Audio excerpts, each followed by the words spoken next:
quando o amor fala mais alto que o orgulho. Sejam muito bem-vindos, famílias fortes, vocês que têm se posicionado para receber ferramentas, para se capacitar, para cuidar da sua família, que é um projeto de Deus, e com isso ajudar, inspirar e cuidar de outras famílias. Sejam muito bem-vindos. Hoje nós vamos falar sobre um tema muito importante, que é a reconciliação, quando o amor fala mais alto que o orgulho. Efésios 4:26 vai nos dizer: irai-vos e não pequeis, não se põe o sol sobre a vossa ira. Eu vou repetir: irai-vos e não pequeis, não se põe o sol sobre a vossa ira. Hoje nós vamos falar de um assunto muito importante que toca em geral os casais. A convivência é complexo, é algo desafiador, mas nós precisamos aprender a lidar, que é com os conflitos. Filhos do mesmo pai, da mesma mãe, com a mesma educação, já é complexo você viver junto. Imagina pegar um homem e uma mulher com educações diferentes, cultura diferente, histórias diferentes e colocar para conviver. É complexo, é complexo. E é normal que com o tempo aconteçam as divergências. Então, assim, os casais vão acabar discutindo, vão acabar brigando, vão discordar, e faz parte, são duas pessoas, dois seres humanos, vão se irritar em algum momento. Isso faz parte da convivência, isso faz parte. Agora, existe algo que faz uma grande diferença em casamentos saudáveis e em casamentos que adoecem. É a forma como cada um lida com esse tipo de diferença, vamos dizer assim. Uma das coisas que me dói é quando eu vejo a gente, às vezes, está aconselhando casais que habitualmente ficam sem se falar alguns meses. E não importa se você fica horas, dia, não importa, porque é um silêncio entre vocês. Sabe, existem casais onde um dos dois cônjuges sai do quarto, ou vai para a casa do pai, da mãe, ou vai dormir no sofá. Tem gente que brinca com isso. Vai dormir no sofá, hein? Isso não é brincadeira. Isso não é brincadeira. Então, o problema em si não é discordar. O problema em si não é discutir. É impossível você conviver com uma pessoa por anos, os dois serem sinceros, os dois terem liberdade para dizer o que pensam e você concordar o tempo inteiro. Não. O problema é ferir, sabe? O problema é guardar mágoa. O problema é permitir que a irritação se transforme em algo que faça com que você machuque os outros ou gere até uma distância. A Bíblia nos dá essa chave poderosa quando ela diz na segunda parte do versículo: não deixem o sol se pôr sobre a ira. Ou seja, não permitam dormir carregando esse peso. Não guardem esse silêncio. Porque presta atenção, esse silêncio ele vira um muro entre marido e esposa. Cada minuto desse silêncio, onde um dos dois está irritado, ele cria um muro entre vocês. E fica difícil depois para derrubar, fica difícil voltar. E muitos casais têm usado esse artifício do ficar sem se falar, do dormir separado. E é muito importante que nós possamos entender isso. Não durmam carregando peso, não guardem silêncio que vira muro, não deixem o orgulho falar mais alto que o amor. O orgulho é uma semente maldita dessa nossa natureza caída, que nos faz mais parecidos com Satanás do que com nosso Pai, com Deus, com o Senhor Jesus. Então não permita esse gesto de orgulho. Não permita que uma noite de distância vire dias de frieza. Não permita, não permita. Deixa eu te explicar uma coisa. Alguns casais acham que o fato de não brigar é um bom sinal. Não necessariamente, porque tem casais, eu costumo dizer, onde você se enquadra mais? Aquele casal carinhoso, parceiro, amigo, tem prazer de estar junto, vocês têm diálogo, têm conversa, vocês se tocam, andam de mão dada, um cuida do outro, um pensa do outro. Aquele casal que briga, sabe, se ofende, tem agressões frequentes, às vezes até agressões físicas, mas não necessariamente, ok? Ou aquele casal que não tem alinhamento, o silêncio reina, sabe? São duas pessoas separadas vivendo dentro de uma mesma casa. Onde você se enquadra mais?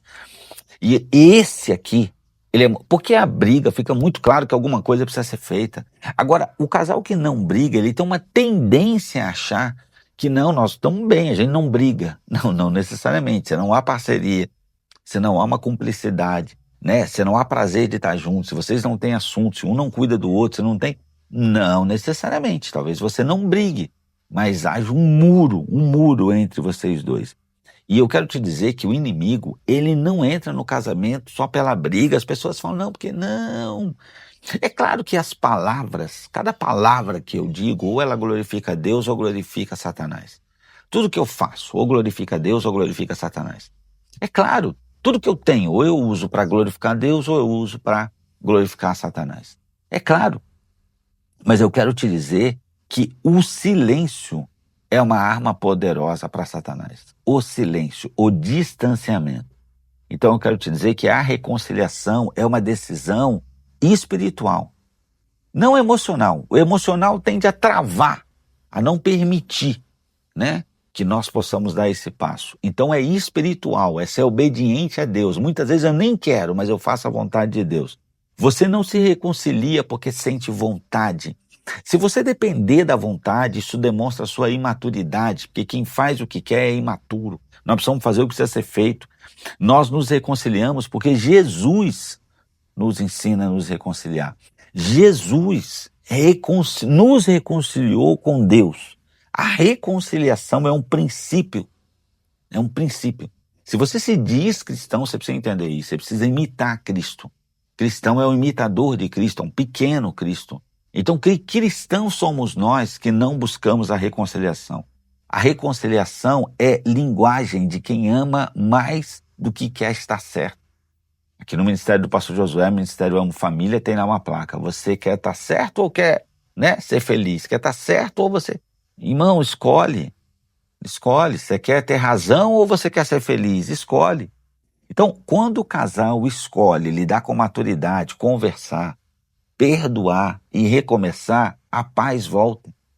O clima muda e o amor amadurece. Essa é uma questão de maturidade. Eu quero te dar uma dica, a dica do dia. Troquem acusações por emoções. Ao invés de dizer, você sempre faz isso, porque isso aqui é um julgamento, sempre, né? Você nunca me ouve, você nunca me ajuda. Essas palavras, elas são um julgamento. É como se a pessoa outra, meu Deus, sempre, quer dizer, sempre, nunca teve uma vez. Não, é modo de falar. Não, mas esse modo de falar é de Satanás, não é possível. Então, ao invés de dizer essas coisas, digam, quando isso aconteceu, eu me senti... Olha, quando você levantou o tom de voz comigo, eu me senti... E aí você diz como sentiu, frustrada, eu fiquei ferida, eu senti dor. É isso, como eu me senti. Quando você falou daquele jeito, eu fiquei assustado, né? Quando você, você diz como, fala sobre emoção, como você se sentiu, fala sobre sentimento. Porque no primeiro exemplo, você sempre faz isso, você nunca ouve. A acusação cria defensiva, o outro vai dizer, mas você também e tal, e levanta um muro. Agora o sentimento cria empatia. Diz assim, nossa, então quando eu faço isso, você se sente assim, Se você ama e se você quer bem, se você entende que nós somos casados para cuidar do outro, para fazer o outro feliz, isso vai te pegar de jeito. Quero te trazer também uma ferramenta. É a conversa da paz. Conversa da paz. Escolha um momento tranquilo, sentem juntos por 5 minutos e sigam estes passos, eu vou dizer para você. O primeiro, cada um diz uma coisa que doeu recentemente, ok? Sem que o outro justifique, é importante. Cada um diz uma coisa que admira no outro, e é importante dizer. Cada um diz uma coisa que pode melhorar a partir de hoje, ok? É importante. É pequeno, é simples, é transformador, mas isso evita acúmulos, limpa o coração e fortalece a unidade. Porque os problemas, normalmente, eles não nascem grandes, eles nascem pequenos e vão crescendo. Eu quero te passar um exercício. Cada um de vocês complete a frase. E se o seu cônjuge não está com você nesse desafio da família forte, está tudo bem, faça você. O Senhor vai usar a sua transformação. Pode ter certeza disso. O exercício que eu quero te passar, se os dois estiverem fazendo, ou então faça você sozinho, para mim, reconciliação significa o quê? Fraqueza? Orgulho. Se você acha que a fraqueza é orgulho, ok? Significa me tornar mais parecido com Jesus? Parabéns, esse é o caminho. Então escreva aí o que a reconciliação significa para você. Ah, mas foi ele que fez, foi ela que fez. Orgulho, orgulho. Esse exercício revela expectativas e abre o caminho para um acordo saudável, ok? Deus abençoe sua vida. Vamos orar? Senhor Deus e Pai, eu quero lhe agradecer, Pai, por esse momento que nós estamos aqui aprendendo, Pai. Aprendendo ferramentas, Senhor, para nos tornarmos mais parecidos com o Senhor, Pai. Para que as pessoas, ao olhar para nós, possam te ver, Senhor. Que nós possamos ser sal, ser luz, por onde nós formos, Senhor Jesus. Senhor, cura, Senhor, sobre qualquer conflito que possa haver sobre esses casais que estão aqui, Senhor. Um conflito visível ou escondido, Senhor. Ô, Senhor, cura, Pai. Pai, desarma, Senhor, todo o nosso orgulho, Senhor. Limpa nossas feridas. Ensina, Senhor, o nosso coração a reconciliar, Pai, o mais rápido possível, que nós não deixemos brecha, Senhor, para o inimigo, para Satanás, Senhor. Senhor, eu peço, Pai, que haja harmonia nos nossos lares, que a paz volte, Senhor. Se há peso, que a paz volte, Senhor. Que o entendimento volte, Senhor. Pai, que não haja confusão, que toda confusão seja dissipada em nome de Jesus em todos esses lares, Senhor. Que o nosso amor, Pai, o amor de cada um de nós, Senhor, possa continuar crescendo, Senhor. Amadurecendo, Pai. Se tornando cada vez mais forte, Senhor. Todos os dias, é isso que eu lhe peço. Em nome de Jesus, amém. Em nome de Jesus, amém. Irmão, se você conhece mais pessoas para vir para esse nosso movimento, convide para estar aqui conosco, ok?